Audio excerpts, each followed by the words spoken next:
Le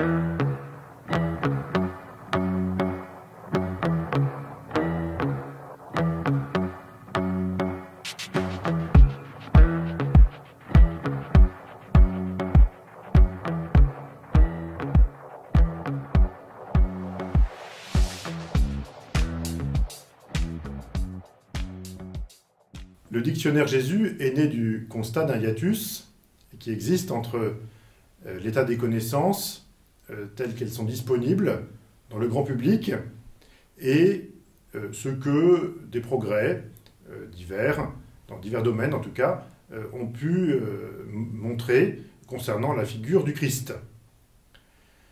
Souvent, les études qu'on trouve dans des publications destinées à une large audience s'en tiennent à ce qui aurait été historiquement recevable par les contemporains de Jésus.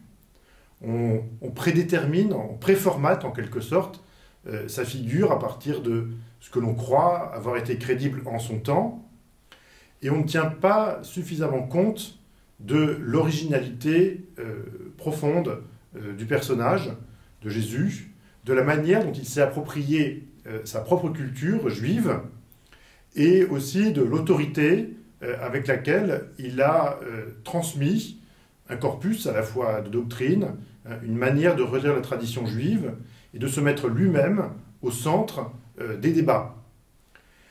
Ce sont donc ces acquis, en quelque sorte, de la science récente que nous souhaitons mettre à disposition du grand public à travers le dictionnaire Jésus.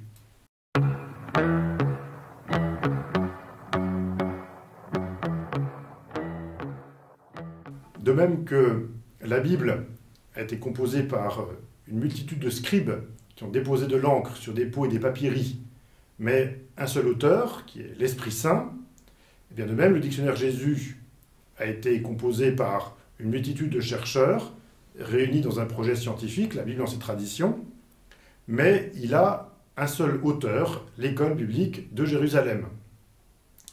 La force de cette institution dominicaine, fondée en 1890 par le père Marie-Joseph Lagrange, c'est de réunir des chercheurs dans différentes disciplines, l'histoire, l'archéologie, la théologie, la connaissance des langues, des civilisations, mais avec un projet commun. Et c'est ça qui fait la force du dictionnaire, c'est-à-dire cette approche globale de l'Évangile comme source privilégiée pour connaître le Christ.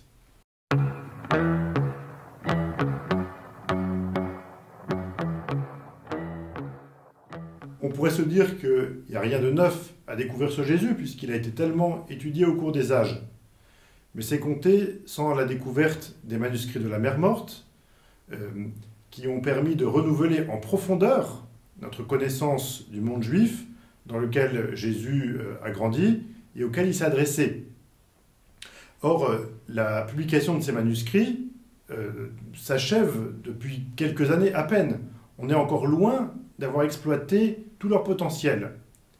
La comparaison entre Jésus et ses sources contemporaines montre que Jésus était capable de se réapproprier la tradition juive d'une manière très personnelle, souvent en se situant en dehors des sentiers battus. On le voit par exemple sur la question du mariage, par exemple, qu'il justifie, ou plutôt il justifie l'indissolubilité du mariage de manière extrêmement originale, qui n'a pas d'équivalent à son époque.